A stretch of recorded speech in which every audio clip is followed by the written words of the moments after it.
Hi, my name is Tracy Beller, and we're at the end of our 8-week session for the presidency, and I've thoroughly enjoyed the class. The last video discussion that we were asked to discuss was over the course of the term, we have seen an evolution in styles of presidential leadership. We have seen successes and failures. Considering the various groups the president must persuade in order to be an effective leader, how do you see character and a commitment to principle impacting presidential leadership? To go back just a second, the three groups that he's talking about, the various groups, number one is Congress, number two is the American people, and number three is the international community. And we have seen a progression. We've seen a progression starting with the Federalists, moving to the framers of the Constitution, going on into the 40s, the 50s, the 60s, and then also too, we've ended with Trump and Obama. And we also reviewed the Cuban Missile Crisis. And out of all the authors, probably the one that I respected and admired the most was Neustadt.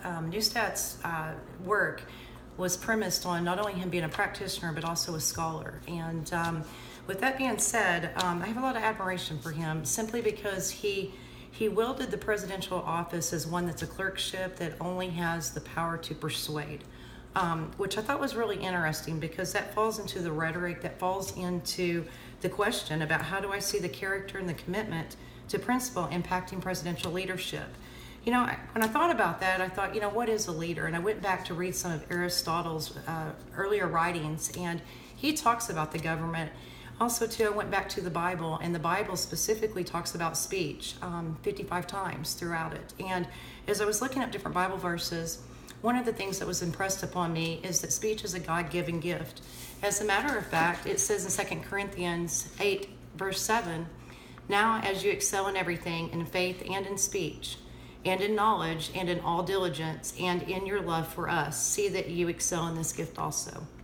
I think that's one of the things that Jesus commanded. And with that being said, once I realized that speech is a God-given gift, I also realized the dichotomy and the responsibility that comes with that. With that being said, there were the scribes and the Pharisees that used their speech to control a group of people in the biblical times. And then there was Jesus who walked the earth that used his speech.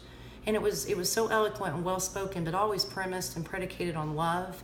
And he always had something to teach us. And with that being said, bringing us into the future on commitment and principle.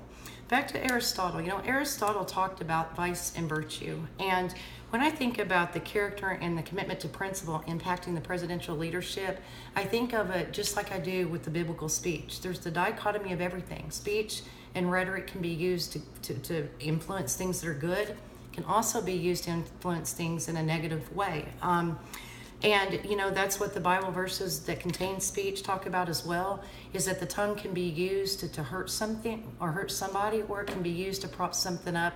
And so I do feel like speech is a God-given gift. What I see in the future is that a president is going to be going to need to be grounded within a commitment to his character.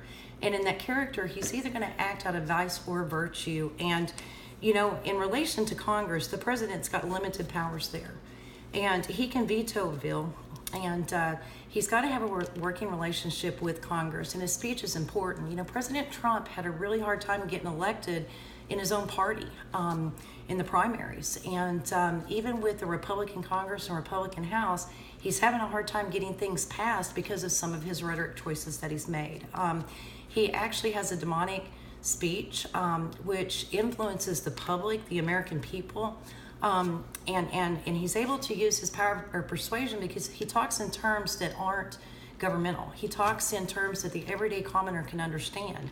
And whereas Congress members get upset with it because they don't feel like it's politically correct and eloquently correct, and also the international community as well. The commitment and character that a president I see in the future having is going to be one that's grounded in moral principle, truth, and integrity.